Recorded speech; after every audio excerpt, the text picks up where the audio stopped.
오늘은 충성이란 무엇인가? 충성이란 무엇인가? 라는 제목으로 우리 하나님 말씀 함께 나누도록 하겠습니다. 바울 사도는 하나님의 사역자들에 대해서 일꾼이요 맡은 자라 하는 표현을 썼고, 또 맡은 자들에게 요구할 것은 충성이다 이렇게 기록을 했습니다. 충성이란 어제 말씀드린 대로 내가 있어야 할 자리에 있는 것이고, 또 내가 마땅히 해야 할 일을 하는 것, 그것을 충성이라고 부릅니다. 근데 먼저 충성보다 선행되어야 될 게 있는데, 먼저 내가 누구인가 하는 것을 알아야 됩니다. 그래서 1절에서 바울이 우리는 그리스도의 일꾼이고 하나님의 비밀을 맡은 자라 하는 정체성을 먼저 얘기를 한 겁니다. 이게 사역자들 뿐만 아니라 모든 그리스도인들의 출발점이라 하는 것이죠. 그래서 그리스도인들은 하나님께 속한 일꾼들이고 하나님의 비밀을 맡은 자라 하는 것을 우리가 분명하게 알아야 된다는 겁니다. 그리스도의 일꾼이며 맡은 자라고 했을 때 일꾼, 또 하나님의 것을 맡은 자, 또 비밀을 맡은 자라는 것은 내가 가진 모든 것이 그분의 것이다, 그분이 우리에게 맡겨주신 것이다, 또 그분의 영광을 위해서 우리가 다 가지고 있는 것이다 하는 것을 아는 사람들이라는 뜻입니다. 그래서 그리스도의 은혜를 우리가 아무런 공로 없이 받았기 때문에 그 은혜에 감격하고 감사해서 이제부터 나는 그리스도의 종으로 살겠습니다, 이런 고백이 터진 사람들이 그리스도의 일꾼들이요 비밀을 맡은 자라 하는 겁니다. 그 일꾼이라고 했을 때 성경에서 일꾼과 사꾼은 분명하게 구분이 됩니다. 일꾼은 주인을 위해서 일하는 사람이고, 사꾼은 삭슬 위해서 일하는 사람이죠. 그 삭슬 위해서 일한다라는 건 자기를 위해서 일한다는 뜻입니다. 그래서 일꾼은 주인이 원하는 사람이고, 사꾼은 자기 욕구와 욕망에 따라 일하는 사람이죠. 또 일꾼은 주인을 위해 존재하다가 주인을 위해 존재하는 사람이고, 사꾼은 자기를 위해서 존재하다가 자기를 위해 죽는 사람이 사꾼입니다. 자기를 위해서 살고 자기를 위해서 벌고 자기를 위해서 죽는다, 굉장히 불쌍한 사람이죠. 그리고 굉장히 힘든 삶을 살아야 됩니다. 왜냐하면 자기 인생을 자기가 책임져야 되기 때문에. 근데 주인이 있는 사람은 자기 삶을 주인이 책임져 주기 때문에 가벼운 삶을 살 수 있는데, 내가 내 인생을 살아가는 사람들은 굉장히 무거운 책임을 지고 삶을 살아가야 되기 때문에 불쌍한 사람이라 하는 겁니다. 근데 세상은 자꾸 우리를 네가 네 인생 네가 책임지고 살아야 된다 이렇게 부추기죠. 네 인생 너의 것이고 네가 책임지고 네가 개척하고 네가 벌고 네가 움직이고 네가 모든 걸 만들어가야 되고 네가 책임지고 살아야 된다 이렇게 얘기하는데, 그거 불가능합니다. 사람이 자기 인생 책임지는 거 불가능해요. 그렇게 살 수 있으려면 사람이 전지전능해야 됩니다. 왜냐하면 우리가 살아갈 때 맞닥뜨리는 모든 일들이 온통 불가항력적인 일들이 많거든요. 당장 내일 어떤 일이 일어날지 알 수도 없는데 어떻게 우리가 이 불가항력적인 일들을 우리 힘으로 통제할 수 있겠는가 생각해보면 금방 이거 불가능하다는 거 쉽게 알 수 있습니다. 그런데 세상은 자꾸 네 인생 너의 것이니 네가 책임져라, 이런 거짓된 가치관들을 우리에게 불어넣죠. 특별히 아이들에게 이런 것들을 불어넣어서 내 인생을 내가 통제할 수 있을 것처럼, 그렇게 통제해야 되는 것처럼 우리에게 거짓말을 자꾸 한다는 겁니다. 근데 성경은 반대로 얘기합니다. 우리의 인생은 하나님 것이다. 그게 태초에 하나님이 천지를 창조하시니라가 우리에게 말하는 내용이죠. 우리를 그분이 지으셨기 때문에 우리의 인생은 우리의 것이 아니고 하나님의 것이라 하는 것을 우리가 분명하게 알고 살아야 된다는 겁니다. 이것을 알고 이것을 믿고 이것을 위해 살아가는 사람들이 하는 일이 바로 일꾼이요 맡은 자들인 청지기의 삶이라는 겁니다. 그래서 바울은 3절에서 너희에게나 다른 사람에게나 판단받는 것이 내게는 매우 작은 일이라 나도 나를 판단하지 않는다 이렇게 기록을 했습니다. 그러니까 우리의 주인이 누구인가를 아는 사람은 판단하지도 않고 판단받지도 않고 스스로도 자기 스스로를 판단하지 않는다 하는 것이죠. 우리가 힘들고 괴로운 이유가 여기에 있죠. 우리는 늘 다른 사람에게 판단받지 않으려고 항상 긴장하고 힘들고, 또 다른 사람 판단하느라고 날카롭게 날카로운 상태로 있고, 또 내가 나를 스스로 판단하면서 나는 못났다, 나는 별거 없다, 이렇게 자기를 격화시키느라고 별 볼 일 없는 삶을 자꾸 살게 된다는 겁니다. 이러한 가치들을 누가 매기는가? 우리 주인 대신 하나님이 매기신다는 겁니다. 우리의 생각이나 우리 기준이 아니라 하나님이 어떤 가치를 매기시는가, 우리의 가치를 어떻게 하나님이 생각하시는가 하는 것이 우리의 가치를 결정한다는 거죠. 그래서 하나님의 가치 기준은 세상의 기준과는 완전히 다르다 하는 것을 성경이 끊임없이 우리에게 말씀하고 있는 겁니다. 복음서에 보면 잃은 드라크마의 비유라든가 잃어버린 양을 찾아 나서는 목자의 비유들이 나오는데, 이런 비유들이 우리는 쉽게 이해가 안 되죠. 왜냐하면 계산기 두들겨 보면 이게 수지타산이 안 맞는 비유들이니까 이해가 안 되는 겁니다. 동전 하나 찾았다고 잔치 벌이고, 잃어버린 양 한 마리 찾았다고 이웃 초청해서 잔치 벌이고, 양을 잡아서 먹는 그 잔치를 벌인다는 게 얼마나 이게 이해가 안 됩니까? 계산이 안 되죠. 계산이 안 맞죠. 근데 하나님은 우리처럼 계산을 하지 않는다라는 것을 우리가 자꾸 놓치는 겁니다. 왜냐하면 우리는 세상적인 가치관에 길들여져 있기 때문에 하나님의 계산법이 전혀 맞지 않는다, 이렇게 생각이 든다는 겁니다. 성경에서 가장 재산이 많은 사람이 다윗이에요. 근데 다윗의 아들 솔로몬은 다윗의 재산을 다 물려받았기 때문에 어떻게 보면 다윗보다 더 부유한 삶을 산 사람은 솔로몬이죠. 근데 신약 성경에서 가장 가난하고 가장 짧은 인생을 산 사람을 생각해 본다면 아마 세례 요한이지 않을까 싶습니다. 아마 세례 요한은 사역도 한 6개월 정도 했던 것 같아요. 근데 삶을 보면 옷도 없어서 낙타털옷 입고, 먹는 것도 메뚜기 열매 아니면 메뚜기 둘 중에 하나였을 것이고, 또 석청, 꿀을 따먹고 살았던 사람이죠. 그럼 이제 솔로몬하고 세례 요한, 이제 구약의 마지막 선지자가 세례 요한이잖아요. 구약 시대 안에서 솔로몬과 세례 요한의 삶을 비교해 봤을 때 되게 세상적인 가치관으로 보면 솔로몬은 하나님 복 받은 사람이죠. 근데 세례 요한은 그런 복을 받지 못한 사람인가 생각해 본다면 또 그렇지 않다는 거예요. 솔로몬은 오래 살았던 것 같은데, 그럼 세례 요한은 30대 초반에 예수님보다 더 먼저 목배임을 당해서 죽었으니까 그러면 세례 요한은 복을 받지 못한 것인가? 이게 아니라는 겁니다. 오래 살면 복이고 적게 살면 저주인가? 아닌 거죠. 돈이 많으면 복이고 가난하면 저주인가?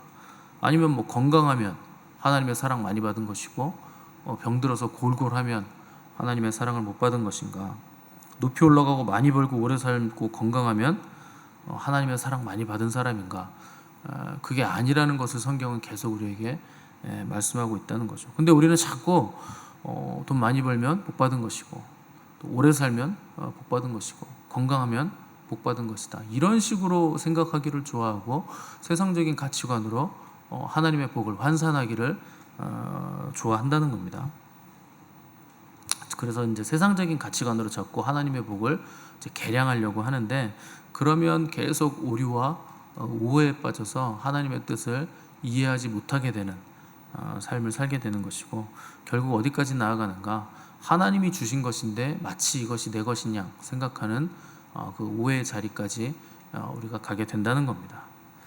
일꾼이요 청직이라 하는 것 자체가 주인의 것을 관리한다, 주인이 시키는 일을 한다라는 개념을 가지고 있는 거죠. 그러니까 내 것이 아니다, 내가 가지고 있는 게 하나도 내 것이 없다라는 것을 아는 사람이 청직이고 일꾼이라는 겁니다. 그게 물질이든 명예가 됐든 건강이 됐든 뭐가 됐든지 간에 하나님이 나에게 주신 것이다, 다 하나님의 복이다 하는 것을 안다는 거죠.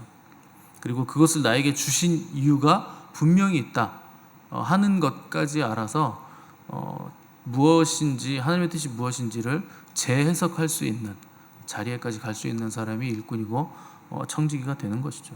반대적인 것도 마찬가지입니다. 고난도 하나님이 주신다 하는 것을 알아야 된다는 거죠. 고난이 오는 이유, 고통이 오는 이유, 힘들고 어려운 일이 왔을 때도 동일하게 하나님이 이것을 나에게 허락하셨다 하는 것을 아는 자리에까지 갈 수 있고, 그 고난과 힘들고 어려운 일들을 하나님께서 주시면서 나에게 요구하시는 것이 무엇인가, 내가 어떤 것을 이 가운데 만들어내야 하는 것인가를 재해석할 수 있는 사람들이 하나님의 일꾼들이고 청지기라는 라는 직분을 가진 사람들이라는 겁니다. 우리가 하나님의 비밀을 맡은 자라고 했을 때 이 비밀이 뭔가, 이 비밀이 바로 예수 그리스도입니다. 구약시대 때는 감추어졌던 비밀, 그것이 드러났는데 그 비밀이 바로 예수 그리스도라는 거죠. 그래서 바울은 자기를 하나님의 비밀을 맡았다. 사도들을 향해서 우리는 하나님의 비밀을 맡은 자들이다. 예수 그리스도, 하나님의 비밀 중의 비밀을 우리가 전하는 그 책임을 맡았다는 거죠. 그래서 이 비밀을 진정으로 깨닫는 사람들은 세상 가치 기준으로 더 이상은 살지 못한다 하는 겁니다. 구약 시대 때도 이 비밀을 맡은 거 알았던 사람들은 다른 삶을 살았다는 거죠. 그래서 아벨은 이 비밀을 알았기 때문에 비밀을 맡은 자로서 죽었고, 또 노아도 이 비밀을 알았기 때문에 방주를 만드는데 자기 인생을 바쳤던 겁니다. 노아가 방주를 만들었을 때 방주의 크기가 당시로서는 어마어마하죠. 그 축구장 4개 크기예요. 아무도 안 놀라시는데요. 축구장 그거를 자기가 혼자 만든다는 거, 이거 대단한 일입니다. 근데 여러분, 그걸 만들 때 비용이 들었을 거 아닙니까? 하나님이 돈을 뭐 이렇게 하늘에서 떨궈 주신 거 아니에요. 노아는 자기 있는 재산 없는 재산 다 털어서 그거 만든 거예요. 그 청지기임을 안다는 거죠. 이 재산이 내게 아니고 하나님의 것이고 하나님이 나에게 요구하신 것이 있기 때문에 내 재산 다 털어서 그거 만드는 데 순종을 했다는 거죠. 그 자리까지 노아는 나아갔다는 거예요. 또 아브라함은 하나님의 비밀을 알았기 때문에 본토 친척 아비집을 떠나는 것이고, 또 나중에는 자기 아들까지라도 나의 것이 아닙니다. 하나님의 것입니다. 이 청지기로서의 자기의 삶을 알았기 때문에 분명하게 자기 아들을 하나님에게 바칠 수 있었다는 것이죠. 또 모세도 이 비밀을 알았기 때문에 애굽의 모든 부하를 버리고 자기 백성들과 함께 고난받기를 잠시 죄악의 낙을 누리는 것보다 더 좋아했다. 이렇게 성경은 기록했고, 다니엘과 세 친구도 이 비밀을 알았으니까 풀무불과 사자굴에 담대하게 들어갈 수 있었다는 겁니다. 모압 여인, 이방 여인이었던 롯은 이 비밀을 깨달았기 때문에 기꺼이 나오미, 시어머니를 따라서 자기의 삶을 계속 이어나갈 수 있었던 거죠.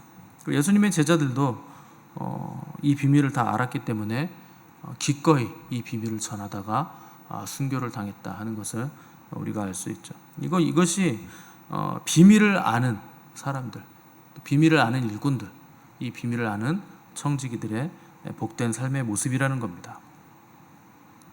또 마리아도 이 비밀을 알았기 때문에 예수님의 머리와 발에 순전한 나드, 향유 옥합을 깨뜨려서 온 집안에 향기가 가득하도록 예수님께 자기 전 재산을 부어드렸다는 거죠. 그러니까 비밀을 많이 맡은 자는 많이 사랑하게 돼 있다는 겁니다. 자기 목숨을 드릴 만큼 더 많이 사랑하는 자들이 더 많은 비밀을 간직하고 있는 자들이다. 많이 사랑하기 때문에 기꺼이 다 드릴 수 있게 됐다는 것이죠. 그래서 이 시대를 움직이는 사람들은 무슨 통치자들이나 권세자들이나 정치가들이 아니라 하나님의 비밀을 많이 아는 사람들, 하나님의 비밀을 맡은 자들이 이 시대를 움직여가는 겁니다. 교회를 움직이고 역사를 움직이는 사람들도 목사나 장로나 권사들이 아니고 하나님의 비밀을 많이 아는 자들, 그분의 발 앞에서 그분의 비밀을 많이 들은 자들, 그런 사람들이 이 시대 교회를 영적으로 움직여가는 사람들이라는 것이죠. 그래서 그 비밀을 많이 맡은 자들에게 구할 것은 충성이다, 이렇게 기록을 했는데, 여기서 구하다라는 게 너희들 비밀을 많이 알았으니 이제부터 충성을 내놔라, 이런 얘기를 하는 게 아닙니다.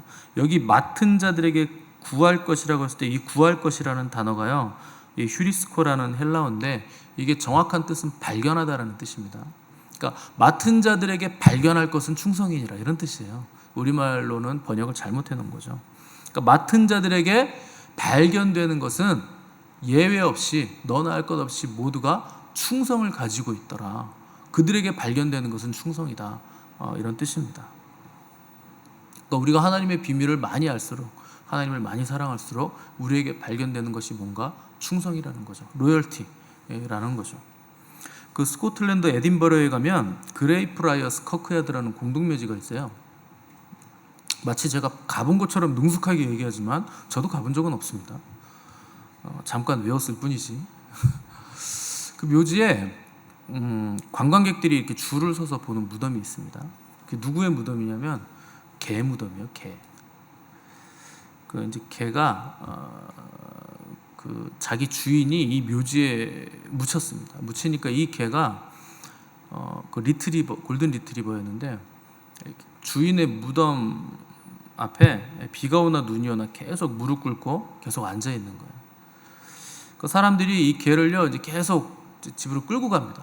근데 끌고 가도 개가 여지없이 다시 주인의 무덤 앞에 와가지고 거기 비가 오나 눈이 오나 1년 내내 그냥 앉아 있는 거죠. 그래서 나중에는 할 수 없이 이 개가 고집이 너무 세니까 이제 밥을 이제 거기 무덤 앞에 앉아 있는 개 그 무덤에다 이제 밥을 가져다 줬는데 밥이 있으면 먹고 이제 없으면 굶고 거기 계속 앉아 있다가 결국 그 자리에서 개가 죽었습니다.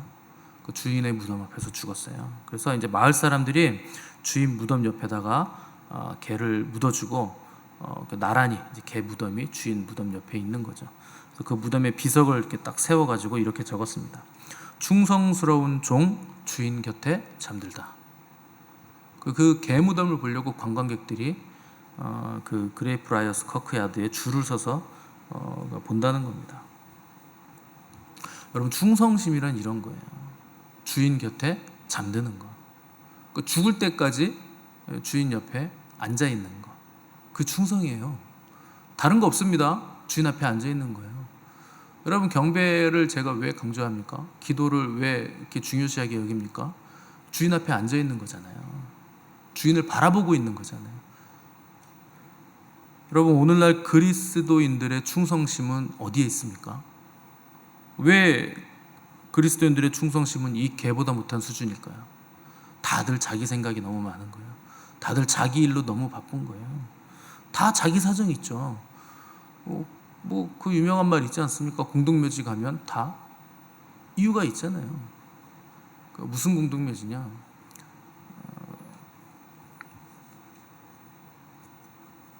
왜 죽었는지 이유가 다 있고 또 뭐 우리 스승님 옛날에 그런 말도 하시더라고요. 처녀가 애를 낳아도 이유가 있다. 다 핑계는 있다. 다들 자기의 핑계가 있습니다. 이유가 있고 근데 그 이유 때문에 우리가 주인을 바라보지 못하게 된다라는 것이 우리의 충성심을 다 없애버렸다는 거죠. 어떤 사람은 장가 가느라 바쁘고 장가 가야 되는 이유가 있죠. 어떤 사람은 취직해야 되니까 이유가 있는 것이고 뭐 성경에서 말하면 어떤 사람은 소를 샀으니까 그 소를 돌봐야 되니까 또 이유가 있는 것이고 다들 나름대로 이유가 있다는 거죠. 근데 충성심은 그런 거 아닙니다. 충성이라는 거 주인만 바라보는 거죠. 내가 나를 판단하는 게 아니고 주인이 나를 판단한다는 겁니다. 그래서 주인의 판단이 옳으면 그것으로 만족한다는 거죠. 그것으로 만족한다는 거죠. 그래서 내가 나를 판단하는 것도 부질없는 것이고 또 다른 사람들이 나를 판단하는 것도 신경 쓸 일 아니에요. 다른 사람 평판에 신경 쓰다 망한 사람이 사울 왕입니다. 사울 왕은 항상 백성들이 나를 어떻게 생각할까 그것 때문에 전전긍긍하는 거예요. 그게 너무나 불안한 거예요. 사울은 천천히고 다윗은 만만이다. 그 소리 하나가 사울 왕에게 들어온 거예요. 그때부터 사람들의 평판 때문에 하나님을 바라보지 못하죠. 충성심 없는 삶을 살다가 망한 왕이 바로 사울 왕입니다. 충성스러운 종은 다른 사람 볼 틈 없는 거예요. 하나님만 보는 거예요. 하나님만. 이 사람들의 평판하고 여론에 신경을 쓴다 하는 것은 이미 충성을 잃어버린 것이고 이미 자기 삶의 주인이 자기가 된 겁니다.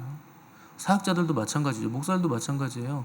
뭐 사람들 눈치 보느라고 진리를 전하지 못한다? 그러면 이미 하나님을 잃어버린 거예요. 자기 그 목회하고 있는 그 사역의 주인이 하나님이 아니고 자기가 주인 된 겁니다. 그래서 사람들 평판에 신경 쓰고 교인들 평판에 신경 쓰느라 전해야 될 말 전하지 못하고 하나님의 말씀 전하지 않고 인본주의적인 생각, 자기 생각들을 전하게 된다는 거죠. 할 수 있느냐 없느냐 그거 중요한 거 아니에요. 하나님께서 명하셨으면 그냥 하는 겁니다.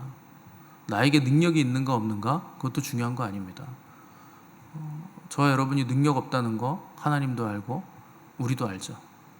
내가 능력 없는 건 나만 빼고 다 알아요, 사람들이. 근데 하나님이 시키시면 그냥 하는 거죠.